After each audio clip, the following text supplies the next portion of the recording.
Hello and welcome to the Dream Depository.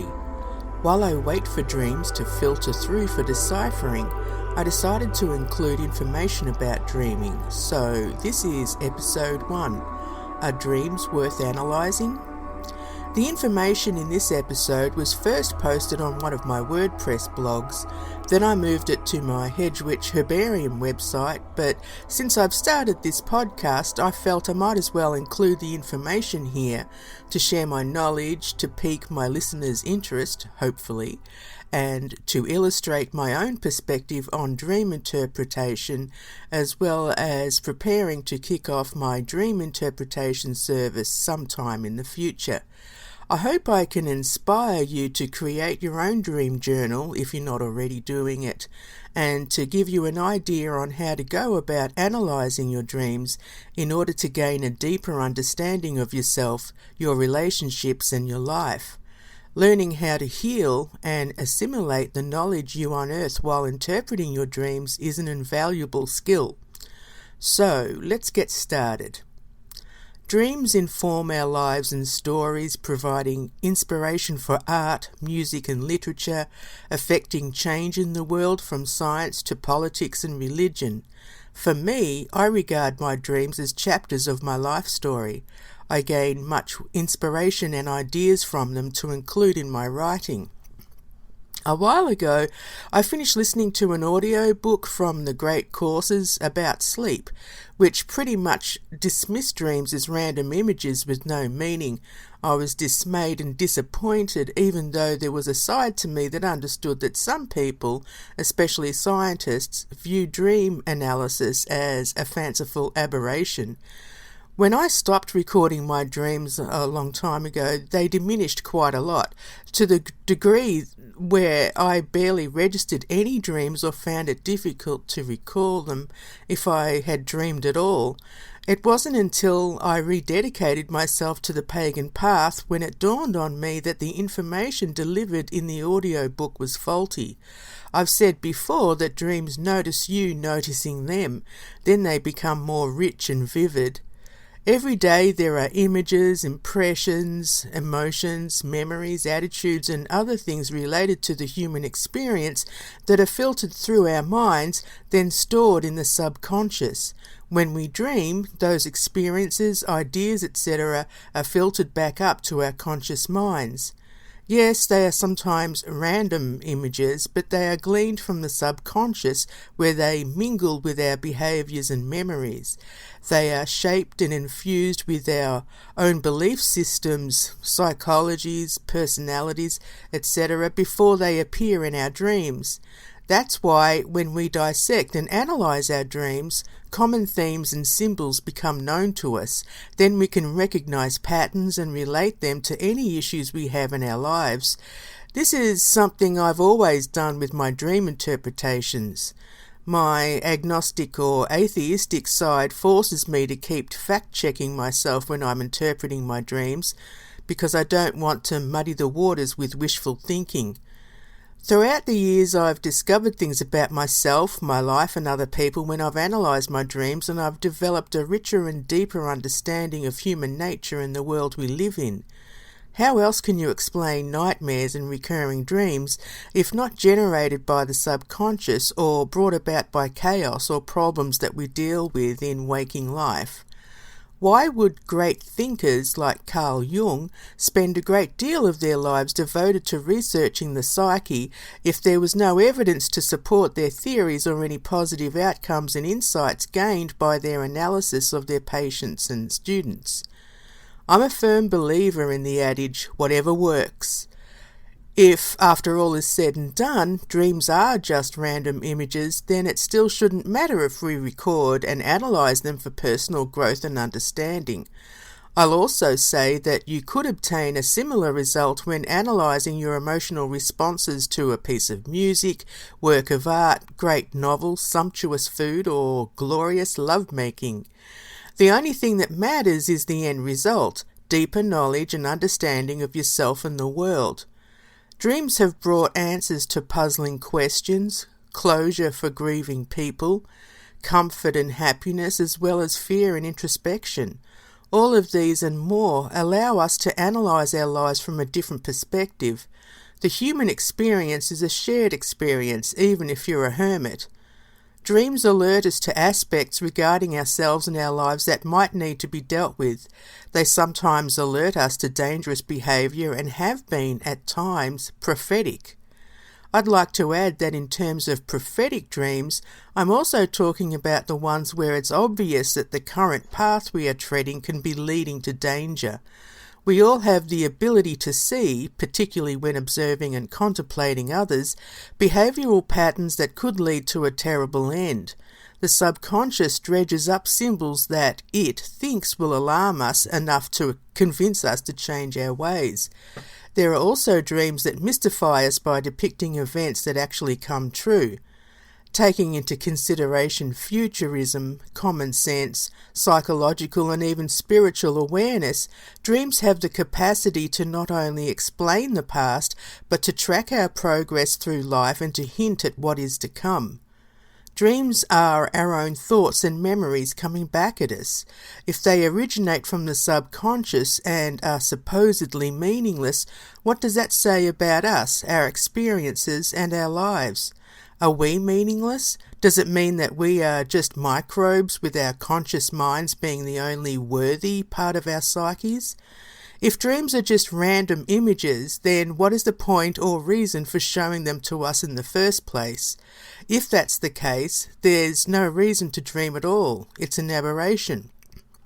Some would say that it's just the dream or the brain idling or clearing the memory banks in order to prepare for another day, but that doesn't account for recurring dreams, themes or symbols. Sometimes the imagery can be so complex and convoluted, it's difficult to believe that they are random and meaningless. Fair enough, our minds are complex, but when a dream comes from nowhere with an intricate storyline and attention to detail, it's hard to consider it unimportant and not worthy of our attention. If you were to argue that those more likely to have vivid dreams are also more likely to have active imaginations and creative streaks, I would reiterate that they are also more likely to have a better understanding of themselves and the world around them. It's the chicken and egg conundrum all over again. When you ignore your dreams because you think that they're bogus, you probably won't remember them and you're likely to continue through life thinking that everything is okay or that everything that happens to you is someone else's fault or at the very least a random event. Now, I'm not saying that those who ignore their dreams are ignorant and live boring lives.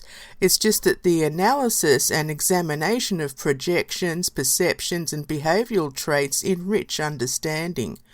Of course, an intelligent person who doesn't believe that dreams are worth interpreting can obviously see, if they apply critical thinking, that their current circumstances and the events in their past were brought about by certain decisions and choices. I would ask, why would anyone not want a better handle on their emotions and evolutionary growth? Why wouldn't anyone find symbolism and mythology intriguing, especially when applied to things like self-analysis and contemplation? Dreams are a part of us, a deeper side to our personalities and our lives. They can provide revelations that we might not have considered otherwise. I've gained so much wisdom from analysing my dreams and have decided to continue to do so. Aside from anything else, it's thoroughly enjoyable. Dream interpretation. Self-analysis would be pointless, in my view, without the inclusion of dream interpretation. The subconscious world is the playing field where our daily events, relationships, memories, impressions, problems, personality issues and so on are played out like a nightly performance. They afford us the opportunity to dissect, analyse and integrate the messages into our waking consciousness. When our consciousness lapses into sleep, the subconscious mind takes over and dredges up all the things we have repressed, ignored or denied to produce the dream. When we're awake, it can filter through to produce visions. It's also the realm that gives us the playground for daydreaming and creativity, offering us the forum and tools we need in order to explore and understand ourselves, others, and the world around us. How do we interpret dreams? By interpreting the symbols, atmospheres, emotions, and actions, even the time of day. It's been said that if the dream was in the morning, then it represents our early years. Midday indicates now or our middle years, and if the dream was in the evening or nighttime, then it apparently denotes our later years. If you dream in colour, some people don't, analyse the meaning of the colours, also shapes, numbers, and so on. The list is endless. Dreams sometimes speak in puns. For example, seeing someone kicking a bucket could be death, which in turn could represent the ending of old habits or way of life, transformation, etc. Or it could just mean a bad-tempered person. Another example would be a crumbled cookie saying, "That's just the way things are," regarding an issue that might be bothering you, basically saying, "That's the way the cookie crumbles." Or it could just mean that you feel that you don't have enough to eat, with only crumbs available. Our dreams can also speak to us in riddles, in contrast to blatantly direct messages.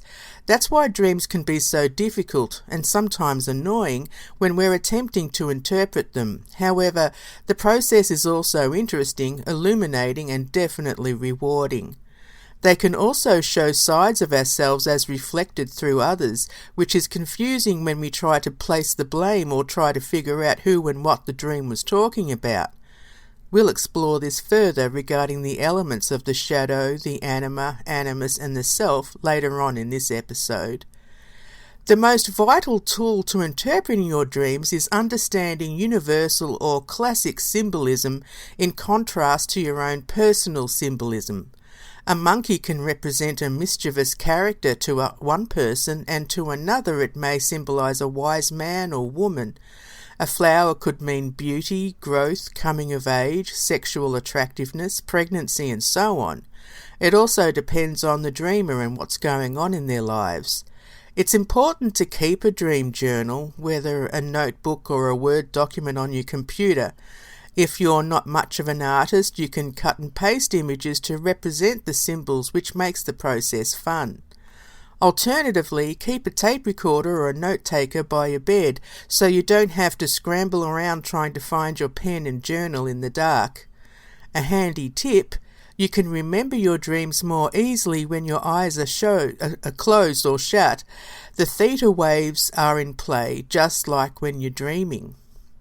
Prophetic dreams. It's somewhat difficult to interpret dreams as prophetic due to the many possibilities regarding the symbolic nature of them. People have had them throughout history, like the man who dreamed that there was going to be a plane crash and tried to alert authorities, to no avail. A plane did crash as per the details in his dream, but as plane crashes happen a lot, it's hard to 100% apply it as prophetic. To dream of death, even dead bodies, pronouncements of death, headstones, etc., does not necessarily mean that you or someone else is going to die. It usually represents endings, transformation, and so on. It's important to take into consideration the other symbols surrounding it, such as the atmosphere, or what the people were doing, saying, how they were dressed, etc. Seeing dead bodies could signify issues such as illnesses in the body, lethargy, or certain aspects of the body changing. Sometimes we don't see that a dream was prophetic until way after it occurs. I had a dream once where, to cut a long story short, I had a fly agaric toadstool in my pocket. The fly agaric toadstool are the red ones with white specks on them. The pocket was in a white jacket made of wolf's fur.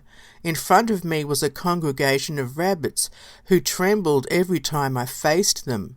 I tried to interpret it to the best of my ability at the time, but it wasn't until later, a few months later, when I realised that it meant that I needed to be careful as to who I told about my being a witch, as some people were afraid of me afterwards. That was their projection, not mine, I assure you. I'm quite a pleasant person. There are also dreams that can alert us to the fact that we might have medical issues that we're not aware of or are about to manifest. For example, I had a dream that I was on a second floor of a house where the lower floor was in flames. I tried to escape down a ladder, but it was also on fire. Not long afterwards, I had problems with a very painful hip due to a joint problem. It felt like I was on fire and I had to get x-rays and tests done, but they couldn't figure out what was wrong. For 2 months, I had to take anti-inflammatory medication until it went away by itself. To dream of a house sometimes means you're exploring the mansion of the soul. Apparently, the basement can represent your repressed memories or hidden self. The kitchen sometimes means your family memories or the nurturing side of yourself. The bedroom can represent your sexual side. The attic can signify what's going on with your mental or spiritual attitudes. The lounge room can denote how you present yourself to others or how you act in a crowd, and so on. I'm not trying to dissuade you from interpreting your dreams as prophetic, but just be careful, as you may be at times deluding yourself to the point of being disappointed when they don't come into being, especially if you dream about becoming wealthy. That leads us on to wish fulfillment dreams. Not all the wonderful dreams we have are wish fulfillment. For example, some sexual dreams deal with the attitudes towards our own sexuality, our sexual history, or even the desire to unite with someone, an idea or group of people, etc. Once again, it all depends on the dreamer and their circumstances. We often have dreams where we are having sex with a famous person we either secretly adore or never had any attraction to whatsoever. You don't necessarily need to be single to have sexual dreams, therefore it doesn't automatically signify that you are sexually starved, even though sexual starvation does occur in some relationships. For some sex addicts, to dream of having sex rarely occurs, but usually appears in some other format, such as packed trains or laundry baskets full of dirty underwear. Sometimes their dreams involve grossly abnormal sexuality or bizarre events, even animals, denoting base or animalistic desires, but that can also occur for people who are celibate. To dream of eating delicious foods such as gourmet cooking, chocolate, cakes, or feasting at a smorgasbord can represent physical starvation, for example, someone on a diet or financially challenged. It can also signify other issues, even sex. Once again, it all depends on what else is going on in the dream and your life, your attitudes, etc. Dreaming of finding a wad of cash or a wallet bursting with money usually appears when we don't have any. Also, dreaming of being successful and powerful sometimes appears when we feel powerless and unimportant. The subconscious tries to make up for any shortcomings, which again makes the interpretation of dreams harder still. We need to be careful not to jump to conclusions and to assess the dream from all possible angles. Recurring dreams and common themes are usually an indication that we are not paying attention to ourselves and what's going on in our lives. Of course, some common themes do continue occurring, as it either worked before when you paid heed or where your subconscious knows what symbols to use to grab your attention. Universal or classic dreams. Having a good understanding of basic symbolism helps when interpreting your dreams, as well as a working knowledge of archetypes, which we'll discuss soon. I'll include here a brief list of universal or classic dreams which we all seem to have at one time or another. Again, this all depends on the dreamer, the circumstances, etc. But on average, the following can be applied for general purposes. Flying indicates a desire to get away from difficulties, escape, desire for freedom. Some say flying represents an idealized view of your sexual capacity. Look at how you're flying, where you're flying, the weather, your feelings, etc. Were you elated or fearful? Falling sometimes linked with flying, but usually an anxiety dream, indicating lack of support, feelings of insecurity, a need for structure, etc. Successful people often dream about falling for obvious reasons. Nakedness means feeling exposed, where you might be worrying about others finding out about your hidden side and so on, or repressed sexuality, vulnerability, and concern about social status. Loose teeth. Falling out or being pulled can signify the desire to change your situation, feeling powerless again, insecurities regarding your appearance, impotence, etc. Snakes. Snakes can signify new perceptions and realities. Historically, they meant psychic or sexual energy or deep-seated fears like a snake in the grass to watch out for, as a pun. Travel. Depends on the vehicle. Airplanes could mean foreign concepts or the same as flying. A train could signify how you travel in life alongside others and so on. Are you going left or right, which could mean wrong or right? Are you driving or is someone else, meaning who's in charge of the vehicle, which represents your life? The weather. Rain, usually water, represents emotions, so being in the rain or seeing it could mean tears or emotional issues. Alternatively, it could mean washing something clean or a welcome sign of rejuvenation. Also, being underwater could mean being swamped by emotions, but water can represent the subconscious and being lost in your thoughts or even depression. Therefore, swimming might indicate being on top of things or coping reasonably well, while standing on a pier or looking out over an ocean could show how in control you are, or even void of emotion or cut off from your feelings. The weather. Storms, struggles, personal disaster, etc., raging emotions, war of words, chaos, sometimes necessary to clear the path. Tidal waves. I used to often have these dreams. It usually represents feeling overwhelmed by your emotions. It depends on what's going on. For example, I used to dream that the wave was crashing over me and I had no control. But once I resolved these issues, to a degree, I dreamt that the tidal wave came, then crashed, but by the time the water reached me, I was sitting down calmly, letting the foam tickle my toes. Being chased. This is very common. It's a universal dream, as we all have times in our lives where we feel that we are either running away from ourselves or the things that we think can hurt us. Who is the person chasing you? A monster? A wild woman? Could it be an aspect of yourself? We'll discuss that further later. This is by no means an exhaustive list. There are plenty of good books about dreams out there, depending on your needs. You might want the mystical interpretations or folklore rather than psychological. Mystic or mythic themes are useful in the interpretation of dreams, but we need to still focus on how the symbols speak to us personally. What if we ignore our dreams?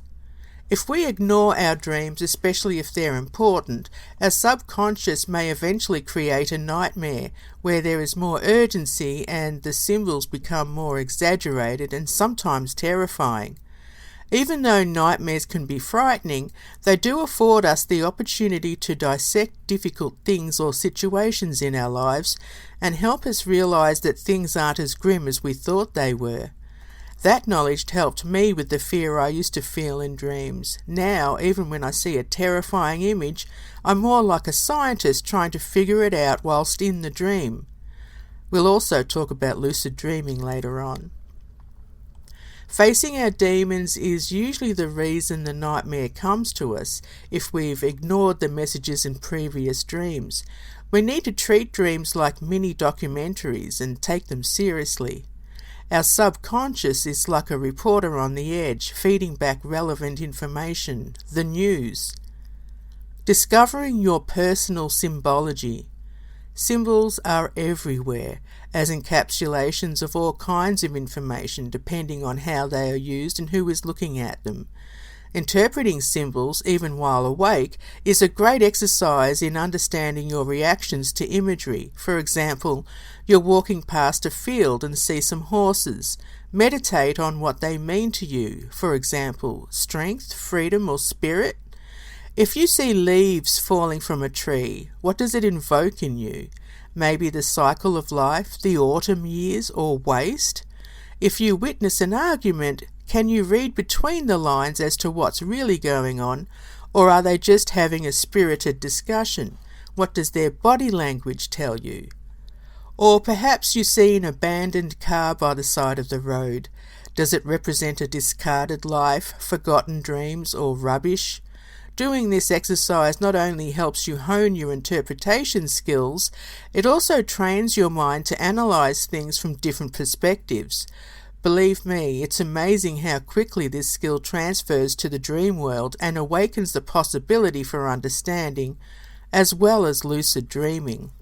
So this is a good point to talk about lucid dreaming, which is where we actually become aware that we are dreaming while in the dream. This is a level of consciousness that allows us to keep a foot in each world simultaneously, bridging the conscious and subconscious realms. In this state, we are able to delve deeper into our unconscious motivations and the psyche, and to work out issues, some of them serious. We are also able to explore the wonderful dream realm, and we are only limited by our imaginations. The word lucid comes from the Latin lux, that's L-U-X, meaning light, which is interesting because it's about the concept of shedding light on the subject. While this is a fascinating experience, it's by no means easy.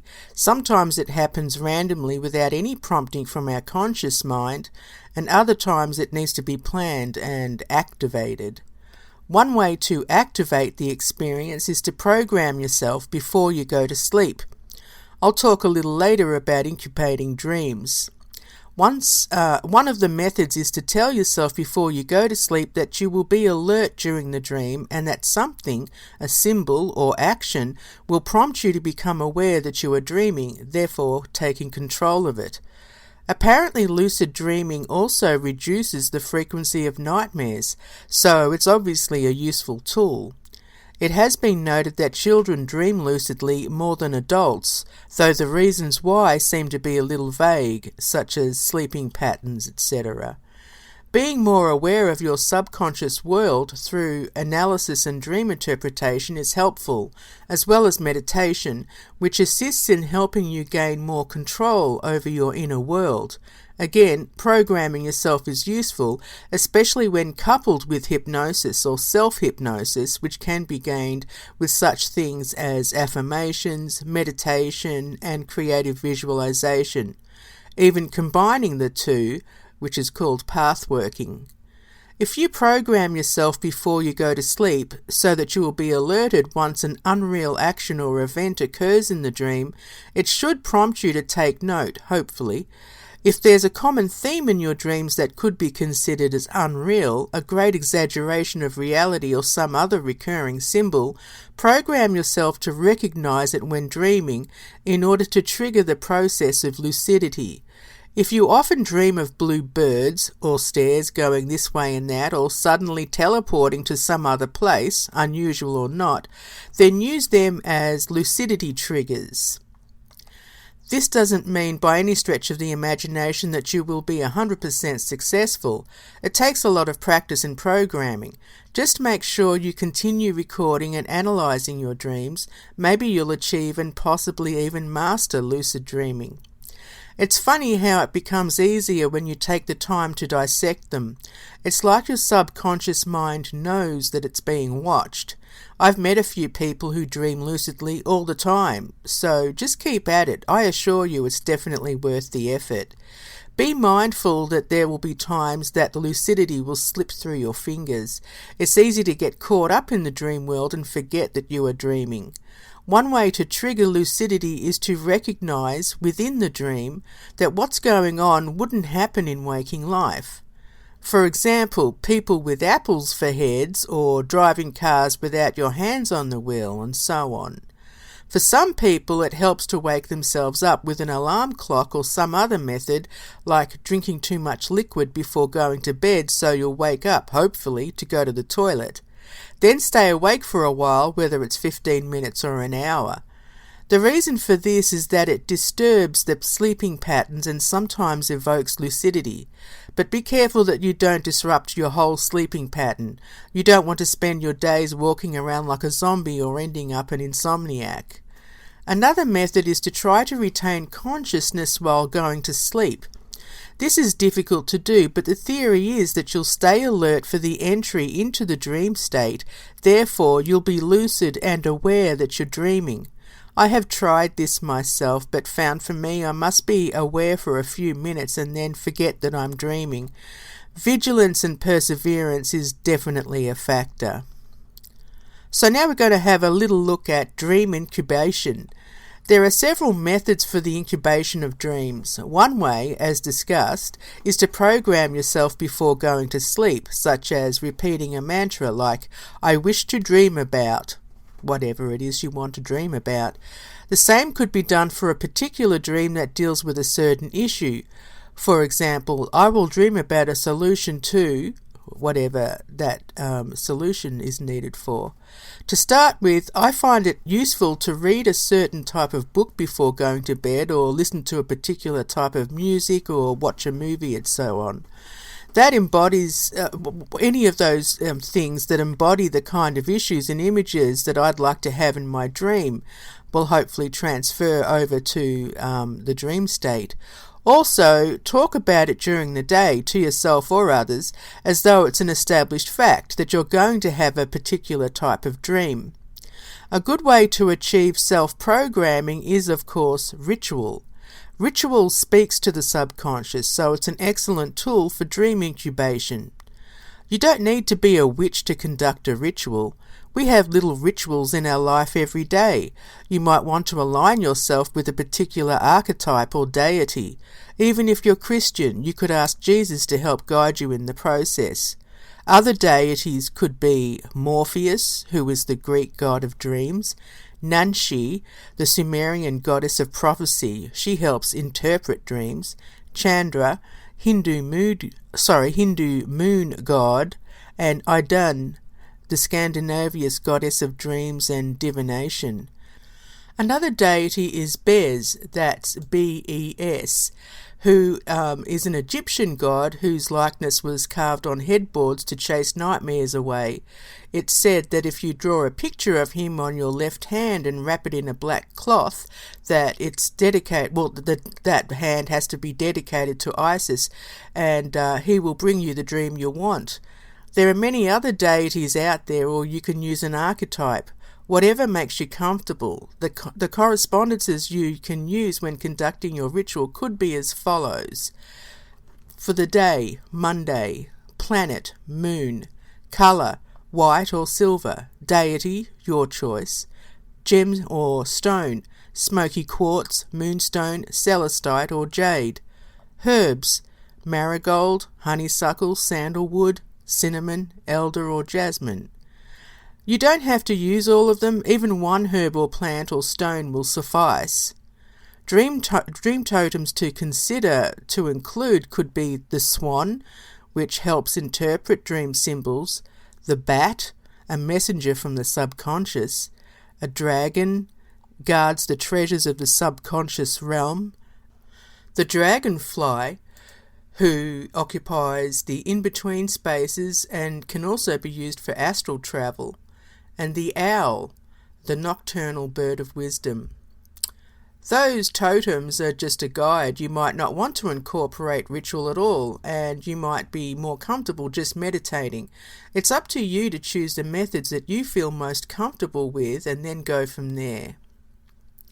So in order to conduct a dream incubation ritual, if you like, you can draw a picture of the deity or archetype you're going to use, as well as the totem or all of them. If you like, you can write out your question or statement regarding what kind of dream you want to have. Get a white or silver candle, consecrate it with sandalwood oil, again depending on your preference, and prepare a cauldron or dish for your charcoal and incense. incense is made from the herbs or plants. It's not really an incense stick, but you could use an incense stick if you like. Set them all on your altar or bedside table, being careful with the flame of the candle and charcoal. You can place the gems on your altar, bedside table, or put them under your pillow with the note if you won't be burning it in the ritual. Light the candle, sprinkle some of the incense on the lit charcoal, and call the quarters if you're so inclined. Invoke the deities that you wish to have assist you in the ritual, cast a protective circle and state the following, or write your own verbiage. Hear me, Morpheus, god of dreams, I invoke thee, or whoever you're using. I seek your assistance tonight. Bring me a dream that answers this question. Either put the note in the cauldron to burn it or put it under your pillow. Then state, as this candle burns, the energies of dream incubation will be released. Thank you, Morpheus, or whoever your guide is. Then meditate on the flame, performing creative visualization, incorporating the totem animal, giving you the answers you desire. Mix it up to suit your own purpose. When you're done, close the quarters and circle if you've done a full ritual. Go to bed and go over your question in symbolic format. For example, if you want to know how to combat an emotional issue, see the issue as a tear falling down your face, and so on. Use your imagination, which speaks to your subconscious. When you awake, record your impressions. As I said before, you don't have to conduct a ritual, it's just that ritual is a great way of programming your subconscious will. If you prefer to only meditate or put the gems under your pillow with the note, that's perfectly fine.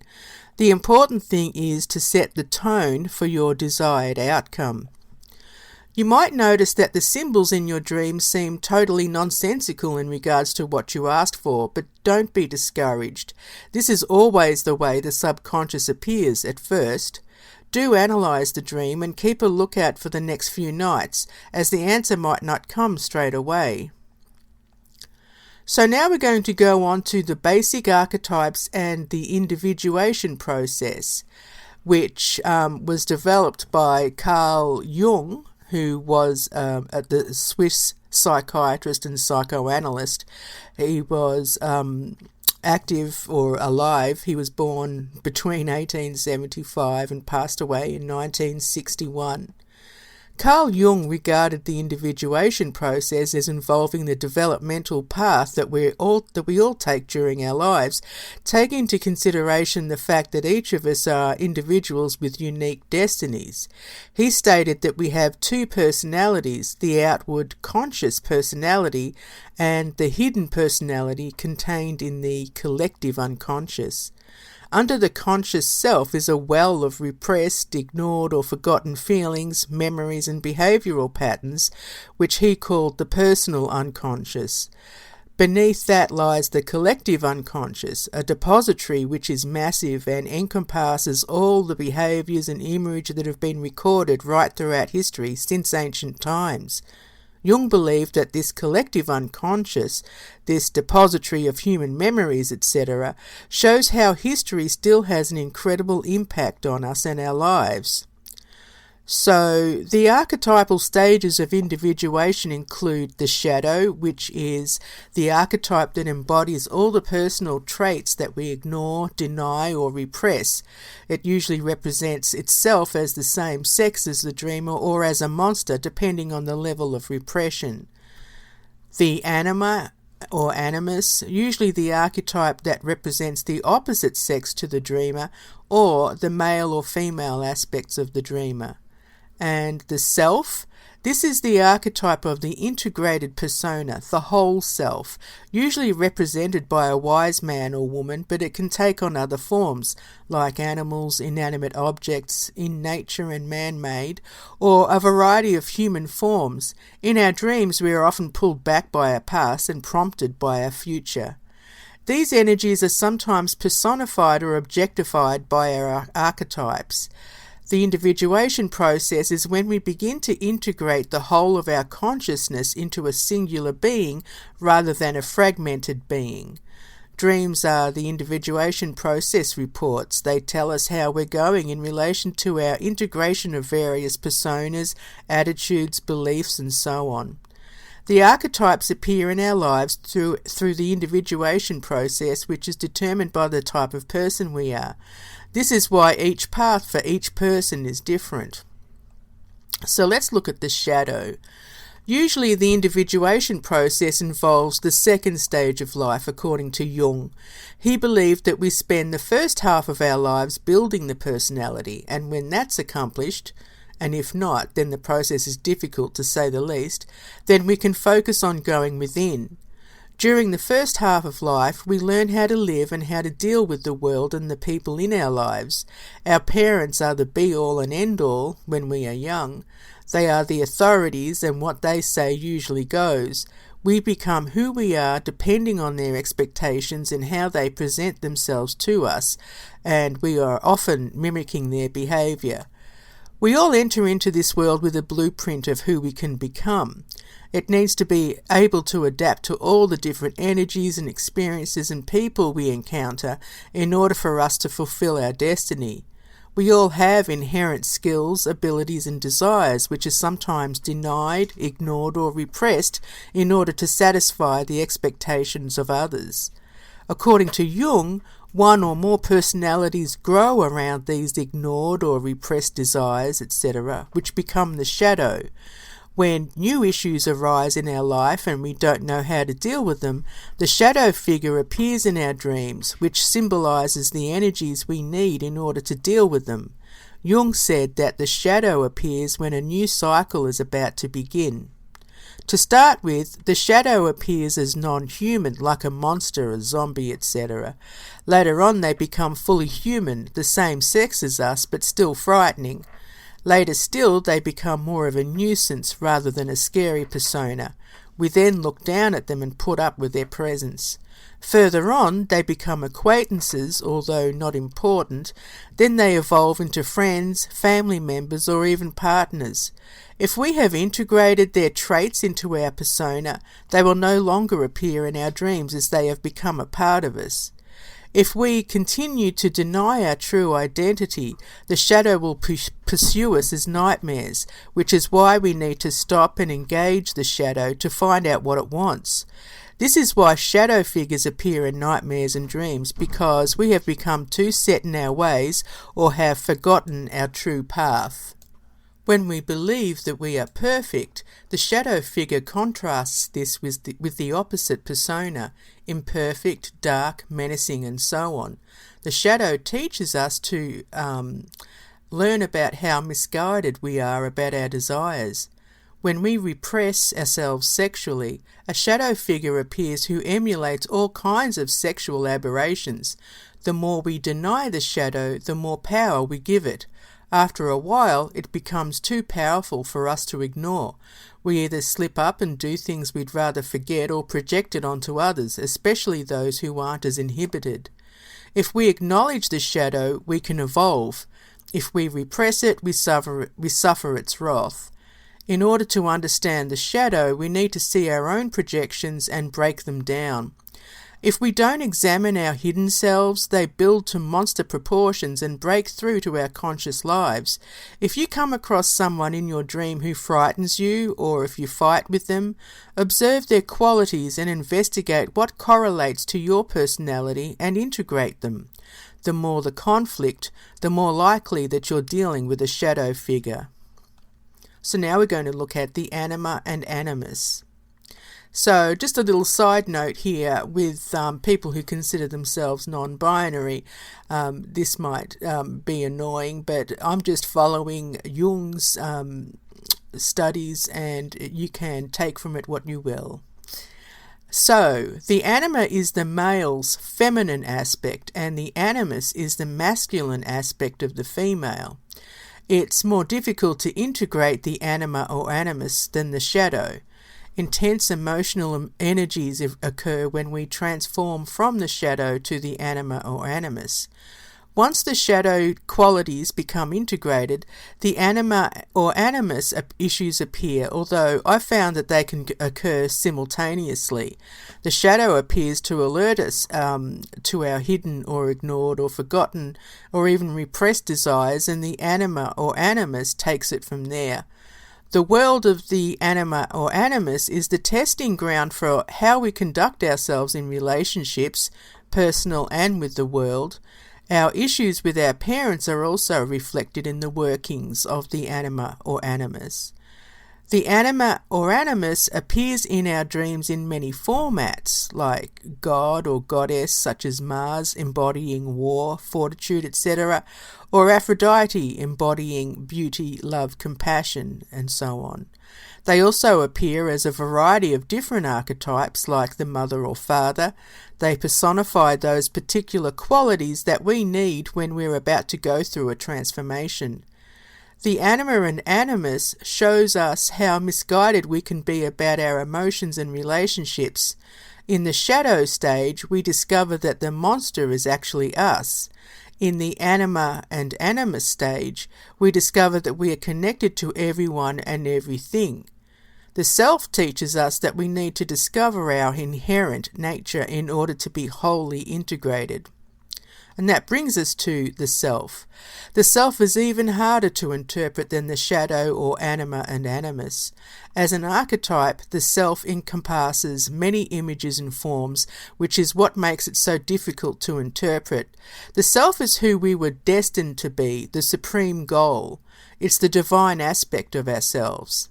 As we have an idealized view of ourselves or who we should be, we usually use the archetype of the self to measure other people against.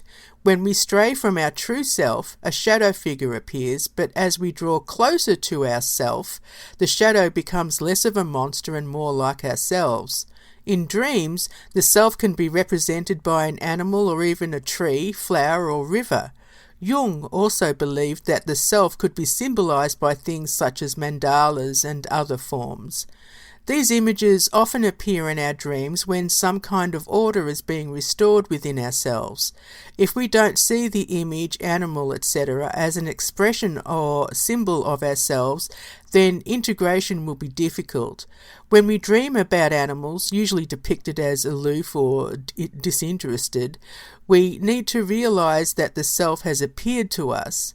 Reptiles, especially snakes, are usually representative of the self as they appear when a new cycle is about to commence. They embody wisdom and powerful instincts. Apparently, the most common representations of the self as an animal include snakes, horses, bulls, elephants, bears, black and white birds, fish, turtles, spiders, snails, and beetles. Now we're going to look at the mana personality, that's M-A-N-A. In dreams, this is a being with magical powers and it's evocative of the occult. Once the anima or animus is integrated, the mana personality appears sometimes before the self does, and it's considered a lesser representation of the self. It forces us to question our true identity, to ask ourselves the question, who am I? This is the part of the individuation process that is key. How do I go from who I've become to who I'm supposed to be? We are self-actualized when our motivations are pure and not coloured by external expectations. Put another way, we can only truly be ourselves when we follow our own path rather than someone else's or their idea of what our path should be. Self-actualized people are those who adhere to concepts such as truth, justice, and beauty. They cope with life better than others, no matter how difficult the journey is. They truly feel or experience the good and the bad in life. They are truly connected to their emotions, but once felt and expressed, are more able to move on, quicker than those who are not self-actualized. We can't be our true selves without having confronted and dealt with who we are and what we want in life without other people's projections interfering, notwithstanding solicited advice, legitimate concerns, and so on. According to Jung, there are strange side effects when the self appears, such as emotional outbursts that seem to happen for no good reason, or strange illnesses that seemingly appear out of nowhere. Other symptoms might include prophetic dreams which come true and other paranormal activity. This is the time when we need to guard against assuming we have become everyone's guru, especially towards those we think are less evolved. This apparently occurs because of the archetypal energy released when the self appears. We can counteract this distorted use of the energy by channeling it through a creative outlet. This is the process of sharing the collective unconscious with the world. So, final notes on dreams. We surely now understand why analysing our dreams is important. When we take notice of our dreams, they take notice of us noticing them. We form a bond with the dream realm and it reacts accordingly. See how your dreams change once you start taking them seriously. When analysing your symbols, use free word association and stream of consciousness methods. Let your imagination run wild. This helps amplify the meaning, giving you every possible angle, so that you have a better chance of finding what makes most sense to you. Words are symbols, so check out their meanings in the dictionary, thesaurus, and even world history to see if you can shed any light on the subject. If your dream resembles a mythic story or fairy tale, research it to see if you can gain any more insights. I cannot emphasize how important it is to record your dreams. Give them titles and dates so that you can access them easier. Use drawings if you can't find the right words to describe them. You'll discover that your dreams contain many wild adventures and opportunities for growth that will literally change your life. So I hope you've enjoyed this episode, and I look forward to introducing you to Varun when I start getting dreams to decipher. So please, if you feel so inclined, email me at kellyproudfoot@gmail.com and send me your dreams. If you like a personal approach, maybe down the line when I start my actual business, we can do that. But for now, I'm offering free interpretations for those who want to submit their dreams for the podcast. So until next time, I hope you have wonderful dreams.